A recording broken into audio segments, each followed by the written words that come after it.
Conseller, per què escoles i instituts són els únics equipaments públics que encara no tenen aire condicionat? Doncs no tenen aire condicionat perquè dins de la normativa d'eficiència energètica contempla que no tinguin aire condicionat. Hi ha una normativa que diu que les escoles no poden tenir aire condicionat. Hi ha una normativa que diu que amb la construcció de les escoles no es dota d'aquests aires condicionats i això respon a criteris també energètics. Aquí hem d'anar veient... Jo crec que també una cosa que ens ha ensenyat la Covid amb el tema de confort tèrmic és que hem de ser capaços de compaginar el confort tèrmic amb la renovació de l'aire.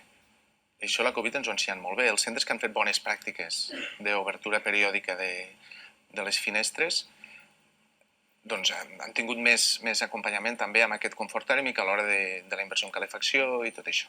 Ja, però jo ara li pregunto, la gent en general a les oficines a l'estiu té aire condicionat i les escoles no.